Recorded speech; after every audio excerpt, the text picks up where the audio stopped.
Pune car अपघात प्रकरणामध्ये मोठा ट्विस्ट समोर आलेला आहे। अल्पवयीन आरोपीचा गुन्हा अंगावर घेण्यासाठी ड्रायव्हरला आमिष दाखवल्याची विश्वसनीय माहिती सूत्रांनी दिली आहे। पोलीस आयुक्तांनी देखील याची गंभीर दखल घेतली आहे, कारण पुरावा नष्ट करण्याचा प्रयत्न केल्याबद्दल पोलिसांनी कलम 120 चाही समावेश केला आहे। घराते सिक्युरिटी गार्डचे रजिस्टरमध्ये नमूद आहे की पुणे कल्याणी नगर अपघाता प्रकरणी पोलीस संबंधित ड्रायव्हरचे कॉल रेकॉर्ड्स तपासणार आहेत। पोलिसांनी ड्रायव्हर पुजारीचे सीडीआर अर्थात कॉल रेकॉर्ड्स काढलेले आहेत। 19 तारखेला अपघात झाला त्यावेळी हा ड्रायव्हर त्या गाडीत होता का हे सुद्धा पोलीस तपासतायत। पुणे पोलिसांच्या गुन्हे शाखेनं ड्रायव्हरची कसून चौकशी केली आहे।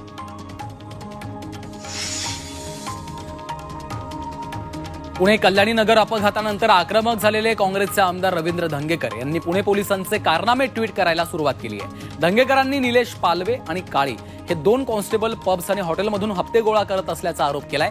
आज त्यांनी मंढवा पोलीस स्टेशनमधील कॉन्स्टेबलवर आरोप करत हा फोटो ट्विट केलाय।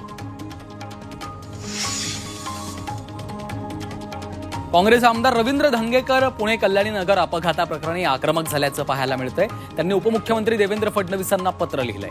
पुणे पोलीस आयुक्तांची बदली करण्याची मागणी त्यांनी पत्राच्या माध्यमातून केली आहे। पुणे कल्याणी नगर अपघात प्रकरणावरून पुणे पोलिसांनी आज पत्रकार परिषद घेतली आहे। आरोपींविरोधात भक्कम केस उभी करण्याचा प्रयत्न असल्याचं पोलिसांनी सांगितलं।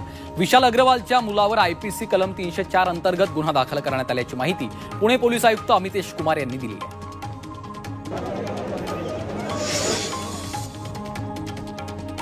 पुण्यातील हॉटेल व्यावसायिक आणि कर्मचारी रस्त्यावर उतरलेले आहेत। प्रशासनाकडून अन्यायकारक कारवाई सुरू असल्याचा आरोप व्यावसायिकांनी केला। पुणे कार अपघातानंतर मद्यविक्रीची लायसन्स रद्द केली जात असून हॉस्पिटॅलिटी इंडस्ट्रीयलवर घाला घालत असल्याची तक्रार व्यावसायिकांची आहे। पुणे कार अपघाता प्रकरणी शरद पवार गट आक्रमक झालाय। गृहमंत्री फडणवीसांविरोधात पुणे जिल्हाधिकारी कार्यालयाच्या समोर आंदोलन करण्यात आलं। वाढते अनधिकृत पब बार ड्रग्ज विरोधात आंदोलन करण्यात आलं असून कारवाईची मागणी यावेळी करण्यात आली आहे।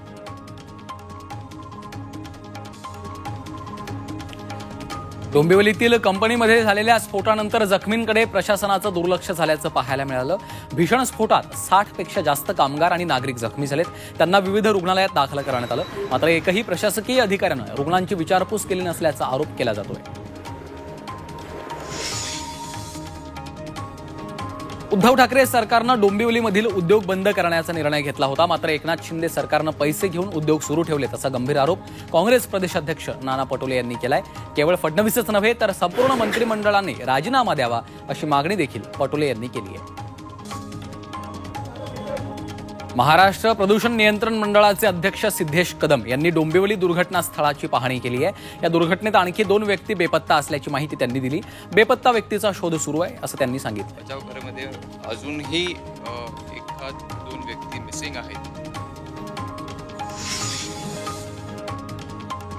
डोंबिवली ब्लास्ट प्रकरणी अजूनही काही जण बेपत्ता आहेत। त्यापैकी एक असलेले राकेश सिंह राजपूत 24 तासांनंतर देखील बेपत्ता आहेत। त्यांना शोधण्यासाठी त्यांचे कंपनीमधील सहकारी आणि कुटुंबीय धडपड करतायत। राकेश यांचे कंपनीतले सहकारी गुरुवारी साप्ताहिक सुट्टी असल्यानं बचावले गेले, मात्र राकेश कामावर होते। आता 24 तास उलटूनही त्यांचा शोध लागलेला नाहीये।